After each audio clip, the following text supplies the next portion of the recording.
তো নমস্কাৰ বন্ধুসকল, আজি পুনৰ এটি গুৰুত্বপূৰ্ণ বিষয় লৈ পেলাই আপোনালোকৰ মাজলৈ মই আহি পেলাই উপস্থিত হৈছোঁ।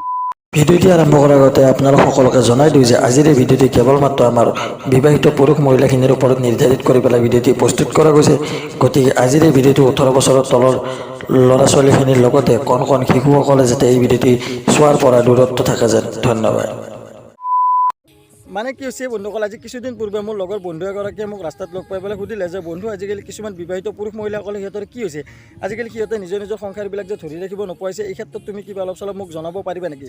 আৰু লগতে সুধি দিলে যে এই ক্ষেত্ৰত একচুৱেলি দোষী কোন, চৰকাৰ দোষী নেকি?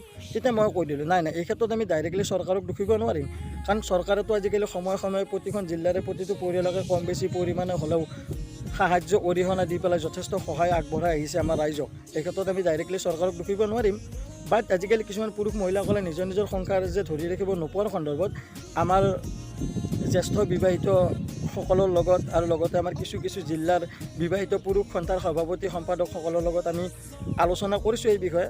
মেইন ৰিজনটো মানে কি হৈছে, আমাৰ বিভিন্নজনৰ বিভিন্ন মতামত অনুযায়ী আমি গম পাইছোঁ যে মানে বিবাহৰ 3 বছৰ 2 বছৰমান যোৱাৰ পিছত যিখিনি মানে তাতৰ মেল ফিমেল আছে বিবাহিত, এই বিবাহিত মেল ফিমেলখিনিৰ মাজত মানে কি হয়, ৰাতি মানে তাতে যিটো মানে কি ফিজিকেলি ৰিলেশ্যনশ্বিপলৈ মানে আগবাঢ়ে, মানে সেই কামটোৰ কাৰণে আগবাঢ়োতে মানে কি কৰে, যিখিনি মানে ফিমেল ষ্টাফ আছে, ফিমেল ষ্টাফখিনি নিজৰ মেল ষ্টাফক মানে কি ফিজিকেলি ৰিলেশ্যনশ্বিপ কৰাৰ সময়ত বিয়া হোৱাৰ 3 বছৰমান পাছত যিখিনি মানে কি যত্ন ল'ব লাগে, যত্ন মানে কি এনেই ভাত খা আহক, এই গাঁৱতো ধুই আহক, গামোচাখন দিছোঁ বাছ, সেইবিলাকত মানে কি যত্ন সম্পূৰ্ণ হিচাপে লয়। কিন্তু এই যিটো ফিজিকেলি ৰিলেশ্যনশ্বিপলৈ আগবাঢ়ে মানে ৰাতি, তেতিয়া মানে কি বহুত মানে কি নানানটা অজুহাত দেখায়, ক'ত ৰাতিপুৱা মোৰ কাম আছে বা এতিয়া হ'ব দিয়ক, মই এতিয়া এইবিলাক কৰি থাকিব নোৱাৰিম, আৰু প্লাছ ক'ব কি এই নানানটা বাঘ ভালুক দেখায়, আৰু যিখিনি মানে কি টাইমত সেই মূল টাইমখিনিত ক'ত চিলিঙৰ ফালে চাব, ক'ত বেৰাৰ ফালে চাব, ক'ত পৰ্দাখনৰ ফালে চাব, ক'ত দৰ্জাখনৰ ফালে চাই থাকোঁ, এইবিলাক মানে নানানটা অজুহাত দেখায়। অজুহাত দেখুৱাৰ ফলত মানে কি নিজৰ মেলগৰাকী মানে যথেষ্টখিনি মানসিক ৰোগত ভুগিব লগা হয়। সেই ক্ষেত্ৰত মানে আজিকালি কিছুমান ফিমেলেও এৰা খাইছে আৰু নিজৰ মেলেও এৰা খাইছে। এনেকুৱাকৈ মানে কি সংসাৰবিলাক আজিকালি মানে কি ফাটা চিঙা হ'ব ধৰিছে। মেইন ৰিজনটো হ'ল সেইটো।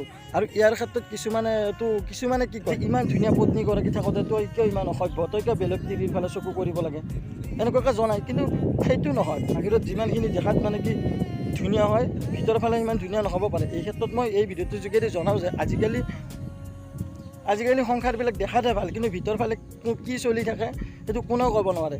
বাট মই এই ভিডিঅ'টোৰ যোগেদি আপোনালোকক জনাই দিওঁ ফিমেল পাৰ্টনাৰখিনিক, যাতে মেল পাৰ্টনাৰখিনিক কেনেকুৱা মানসিক মানে কি অত্যাচাৰ নকৰে, যাতে মানে এতিয়া আপোনালোকে ফিমেল পাৰ্টনাৰখিনি নিজৰ মেল পাৰ্টনাৰখিনিৰ লগত যদি ৰাতি ফিজিকেলি পাৰ্টনাৰশ্বিপটো কৰিব যোৱাৰ সময়ত যদি ওপৰৰ বেৰাৰ ফালে চাই বা দৰ্জাৰ ফালে চাই বা পৰ্দাখনৰ ফালে চাই থাকে বা চিলিংখনৰ ফালে চাই থাকে, তেতিয়াহ'লে মানে কি মেণ্টেলি মেলগৰাকী বহুত ডিপ্ৰেশ্যনত পৰি যায়।